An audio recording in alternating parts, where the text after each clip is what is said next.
तो गाइस मैं हूं तो और आप देख रहे हैं रेसलिंग फैंस नेटवर्क। शुरू करेंगे भाई अपनी बातों को हम लोग सबसे पहले एलेक्सा ब्लिस मिस ब्लिस से। तो भाई एलेक्सा ब्लिस के लिए डब्ल्यूडब्ल्यूई के प्लान सब बदल रहे हैं। अब एलेक्सा ब्लिस को डाला जाएगा वाइट 6 में एंड एग्जैक्टली नहीं पता कि कब, लेकिन अपडेट है कि एलेक्सा ब्लिस लॉन्ग रन में वाइट 6 के साथ आपको कंटिन्यू करते हुए देखने को मिलेंगी। ये मस्क की अपडेट है, रेसलिंग मस्क की। उनका कहना है कि एलेक्सा ब्लिस के लिए यही प्लान है कि लॉन्ग रन में वो वाइट 6 के साथ में अलाइन होंगी। एंड जब एलेक्सा वापस नहीं आई थी तभी फैंस पूछ रहे थे कि क्या एलेक्सा आएगी तो वो वाइट 6 के साथ में जाएगी, बिकॉज ब्रे वाइट के साथ में उनकी कहानी थी। उसके बाद वाइट के जाने के बाद कभी भी ये वाइट 6 के साथ में कंटिन्यू एलेक्सा ब्लिस हुई नहीं ढंग से। लेकिन अब आप एक्सपेक्ट करो भाई कि एलेक्सा ब्लिस आपको फिर से देखने को मिलेंगी वाइट 6 वाली स्टोरी में। एंड आप एक्सपेक्ट कर सकते हो कि इनका एक मेजर रोल हो सकता है, बिकॉज एलेक्सा ब्लिस तुम देखो अगर कंपैरेटिवली इन 5-6 से तो सबसे ज़्यादा मैसिव नेम है। लाइक बो डायलिस हो गए या फिर निकी क्रॉस या एरिक रोवन, इन सबसे कंपेयर करके देखो तो एलेक्सा ब्लिस एक मैसिव नेम है। एंड वो एक्चुअली में ब्रे वाइट के साथ में काम कर रही थी जब ब्रे वाइट थे, तो ऐसे में हो सकता है उनको एक मेजर रोल दिया जाए। क्या पता सिस्टर एबिगेल हो सकता है पॉसिबली।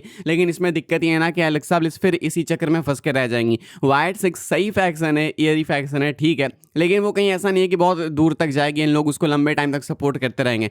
आता है फिर जाता है, आता है जाता है वाला सीन है। लोग सपोर्ट करते हैं फिर चले जाते हैं, फिर करते हैं फिर चले जाते हैं। तो एलेक्सा का करियर इस चीज़ में ऐसे इन्वेस्ट करना या फिर वेस्ट करना, क्या बोले इसको। एलेक्सा ब्लिस मुझे लगता है कि सही है जो भी है, लेकिन उनको मिस ब्लिस वाला कैरेक्टर ज़्यादा सूट करता है। आप क्या सोचते हैं भाई, लिख के बताइएगा। बट फिलहाल द प्लान सेज कि लॉन्ग रन में एलेक्सा ब्लिस वाइट 6 के साथ में ही जाएंगी। आगे बढ़ते हम लोग बात करते हैं जेड कारगिल के बारे में। तो भाई जेड कारगिल इंजर्ड हो गई हैं। हमने देखा आज स्मैकडाउन में कि जेड कारगिल भाई बिल्कुल बस्टेड ओपन हो गया। एंड इसमें क्या नाया जैक्स की गलती है, मतलब ऐसे नॉर्मली बोलना नहीं चाहिए किसी को भी कि ये इंजर हुआ तो इसकी गलती है, उसको इंजरी आई तो उसकी गलती है, ऐसा है बिल्कुल भी नहीं। लेकिन नाया जैक्स वाला आज जो केस था जेड कारगिल वाला, ये काफी इंटेंशनल दिखा। जिस तरीके से जेड कारगिल को इंजरी हुई, वो इंजरी बिल्कुल अवॉइड की जा सकती थी। एंड वो कॉमन सेंस वाली बात है। हुआ क्या कि नाया जैक्स ने पकड़ा रिंग के बाहर जेड कारगिल को एंड बिल्कुल स्टील स्टेप्स के पास जाके जोर से उनको ढकेला। अगर आपको स्टील स्टेप्स में ढकेलना है तो आप काफी दूर से ढकेलते हैं, एंड अगर पास से ढकेलते हैं तो इतने जोर से नहीं ढकेलते हैं भाई। वो स्टील स्टेप्स कोई मजाक नहीं है, वो फोम नहीं है, थर्मोकोल नहीं है, वो रियल में स्टील है। एंड वो भी काफी भारी होता है, हैवी होता है। सुपरस्टार्स मुश्किल से उसको उठा पाते हैं। एंड जेड कारगिल को जोर से दे मारा उसी में किसने, तो नाया जैक्स ने, बहुत ही जोर से, वो भी बिल्कुल करीब से। इसके बाद खून तो भाई लबालब गिरने लगा, मतलब फटाफट से भाई एकदम बाढ़ी आ गई वहाँ पे। एंड उनका जो चेहरा था भाई, वो ऊपर लेफ्ट साइड में कट लगा है, वो दिख रहा था भाई, काफी हॉरिबल दिख रहा था। इसके बाद स्मैकडाउन के बाद इनको लेके जाएगा मेडिकल पर्सनल से आए थे लेके जाने। तो यहाँ पे देखो नाया जैक्स की गलती है। अगेन रिपीटिंग, किसी को ब्लेम करना डब्ल्यूडब्ल्यूई में इंजरी के लिए सही नहीं है, लेकिन एक कॉमन सेंस वाली बात है।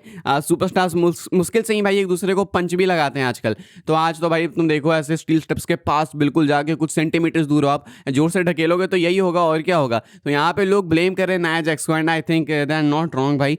आई थिंक एट सम पॉइंट नाया जैक्स को रियलाइज होगा कि हाँ उनकी ही गलती थी, एंड होना भी चाहिए, बिकॉज ये तो भाई देखो विजुअली एक फॉल्ट है। अभी कितने टाइम तक बाहर रहेंगी जेड कारगिल नहीं पता, रहेंगी भी कि नहीं वो नहीं पता, कोई नेसेसरी नहीं है। हो सकता है कि हल्की सी ही इंजरी हो, ऊपर से दिख रही हो भाई डीप कट, लेकिन हो सकता है कि ज़्यादा सीरियस भी ना हो। तो जो अपडेट है ये मैं आपको बताऊंगा। फिलहाल best wishes to Z Kargil. आगे बढ़ते हैं गाइस, हम लोग बात करते हैं जेकब फाटू के बारे में। तो भाई कल रात को मैं आपको अपडेट बताया था कि जेकब फाटू की वापसी आपको बहुत जल्दी देखने को मिलेंगी, इमिनेंट है। तो भाई आज अपीयर भी हो गए वो फ्राइडे नाइट स्मैकडाउन में। एंड जेकब फाटू ने भाई आके क्या किया, जेकब फाटू ने आके अटैक किया है ड्रू मैकिंटायर पे। Jacob फाटू is still a baby face and Drew McIntyre आज भाई बकबक कर रहे थे अपनी। तो जेकब फाटू आते हैं एंड उनको कन्फ्रंट करते हैं, एंड मैकिंटायर ने खुद ही चालू किया ग्लव्स को किस लगाया जेकब फाटू को। Then Jacob Fatu said not here not now. उसके बाद सुपर किक लगाया, एंड उसके बाद ड्रू मैकिंटायर को उनके ही वो लेग पीस थे, लेग पीस वो जो जहाँ पे वो लगा के आए थे, पैर में पहन के आए थे अपनी इंजरी को वो करने के लिए, नर्चर करने के लिए, उसको उठाते हैं जेकब फाटू एंड उससे हिट करते हैं ड्रू मैकिंटायर को। तो फिलहाल यू कैन से कि हाँ इनके लिए प्लान है फॉर क्राउन जूल। इनका मैच आपको क्राउन जूल में देखने को मिल सकता है।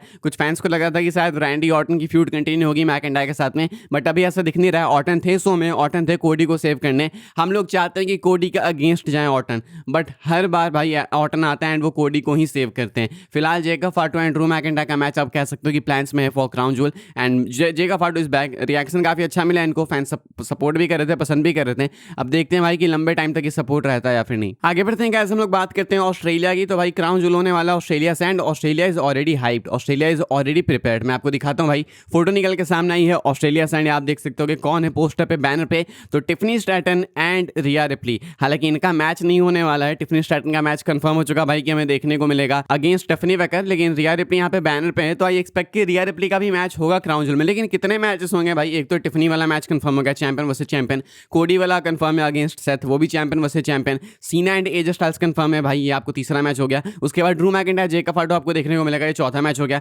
रोमन रेंस होने वाले हैं कार्ड में, उनका मैच होगा ही होगा, पांचवा मैच हो गया। एंड क्या रिया रिप्ली भी कंपीट करेंगे तो उनका छठा मैच होगा। नॉर्मली डब्ल्यूडब्ल्यू वाले 5-6 मैचेस ही करते हैं, तो देखते हैं भाई कौन कौन से मैचेस कार्ड में फिट हो पाते हैं। फिलहाल रिया रिप्ली एंड टिफनी स्टैटन देखी गई हैं ऑस्ट्रेलिया में एक पोस्टर पे, एक बैनर पे, and Australia is already super hyped for WWE crown joule. आगे बढ़ते हैं गाइस, हम लोग बात करते हैं अपनी आखिरी स्टोरी के बारे में, जो कि ब्रॉक लेसनर को लेकर। भाई लेसनर की कंट्रोवर्सी एक बार फिर से इरप्ट हुई है, एंड इस बार इसीलिए बिकॉज लोगों को लगता है अपेरेंटली कि डब्ल्यूडब्ल्यू वाले जेलन ग्रांट वाले केस का मजाक बना रहे। हुआ क्या कि पॉल हेमन भाई आज स्मैकडाउन में अपीयर होते हैं, एंड पॉल हेमन कहते हैं लेसनर की बात करते हुए, और perhaps we should talk about the conspiracy theories and the rumours regarding Brock Lesnar. अब जिनको नहीं पता है जेलन ग्रांट केस के बारे में, उनके लिए तो काफी सिंपल है, हाँ ठीक है बोला पॉल हेमन ने, बट ये डेफिनेटली भाई डबल शॉट से, मतलब ये कोइंसिडेंस नहीं हो सकता। कहते हैं पॉल हेमन की, और perhaps we should talk about the conspiracy theories. We all know भाई कि किस कॉन्स्पिरेसी थ्योरी की यहाँ बात हो रही है, and the rumours regarding Brock Lesnar. तो यहाँ पे डबल शॉट लिया है पॉल हेमन ने अपनी इस प्रोमो में जेलन ग्रांट वाला चीज के ऊपर एम करते हुए। देखो साफ पता है, सबको विजिबली दिखता है ये चीज, मतलब क्लियरली दिखता है, क्लियरली विजिबल है, विजिबली दिखता क्या होता है, क्लियरली विजिबल है कि पॉल हेमन लेसनर की साइड है बिल्कुल। इंटरव्यू में भी इन्होंने ऐसा ही कुछ बोला, एंड पॉल हेमन काफी हद तक यही ओपिनियंस रखते होंगे कि लेसनर को फंसाया गया, सिंपल सीधी समझने वाली बात है। लेकिन डब्ल्यूडब्ल्यू वाले ये अलाउ कैसे कर रहे हैं टेलीविजन पे, तो फैंस का गुस्सा इसी चीज पे भाई। लोग इस चीज को कोट कर रहे हैं, मेंशन कर रहे हैं, बोल रहे हैं कि this is very embarrassing, straight up मजाक बना रहे हैं लोग अभी विक्टिम का, ऐसा वैसा पता नहीं क्या क्या। तो डब्ल्यूडब्ल्यू भाई फिर से इंजाम लग रहे हैं कि ये क्या कर रहे हो आप, मतलब ये तो बहुत ही गंदी चीज है कि आप जस्टिफाई करो लेसनर के एक्शंस को, उसको कॉन्स्पिरेसी थ्योरी बोल बोल के। तो ये चीज जो है ना भाई, अभी फिलहाल इंटरनेट पे एक नया टॉपिक बन के आ चुकी है डिबेट के लिए। आप क्या सोचते हैं लिख के बताना। देखो मुझे इतना पता है भाई कि लेसनर का नाम लॉ सूट में है डेफिनेटली, लेकिन लेसनर का बिगाड़ नहीं सकते तुम, ज्यादा ज्यादा क्या बिगाड़ लोगे भाई, लेसनर ने कुछ फिजिकली किया नहीं है।